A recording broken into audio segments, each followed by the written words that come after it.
কলকাতার রাস্তা থেকে উধাও হয়ে যাচ্ছে অটো। যাত্রীর সংখ্যা দিন দিন বাড়ছে, অথচ দক্ষিণ কলকাতার বিস্তীর্ণ অংশে অটোর সংখ্যা কমছে। ফলে ভোগান্তির মুখে পড়তে হচ্ছে পথচারীদের।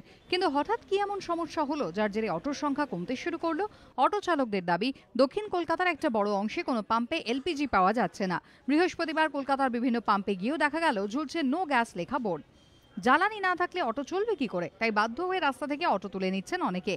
এলপিজি যে অটো গ্যাস, সেই গ্যাস ঠিকমতো পাওয়া যাচ্ছে না। টালিগঞ্জ সার্কুলার রোডে ও তো বছরে 10 দিন গ্যাস দেয় কিনা সন্দেহ। সবসময় বোর্ড লাগানো আছে নো এলপিজি। ভবানী ভবনের উল্টো দিকে যে পাম্পটা আছে ওখানেও ঠিকমতো পাওয়া যাচ্ছে না। গাছতলা পাম্প, সেও আজকে সকালে গেলাম, গ্যাস নেই। চেতলায় গেলাম, সেখানেও গ্যাস নেই। ফলে কি হচ্ছে, আমাদের রুটের সমস্ত গাড়ি মানে এখন 20-22টা পর্যন্ত গাড়ি বসে গেছে। কিন্তু পাম্পে পাম্পে গ্যাসের অভাব কেন?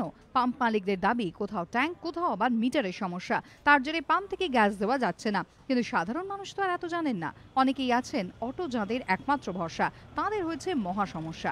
রাস্তায় অটো নেই, অপেক্ষায় দিন কাবার হয়ে যাচ্ছে। অটোতেই চলি, বেশ চড়ি বেশিরভাগ। এলপিজি পাওয়া যাচ্ছে না, আমরা বলছেন যে এলপিজি না পাওয়ায় গাড়ি বসে যাচ্ছে, কতটা সমস্যা হবে? খুব ভালো রকমই হবে এটা। if this happens in future we'll be in mess. অটোর সমস্যা মিটবে কবে জানতে চায় সাধারণ মানুষ, কিন্তু উত্তর নেই কারো কাছে। সঞ্চয়ন মিত্র রিপোর্ট, এবিপি আনন্দ, কলকাতা।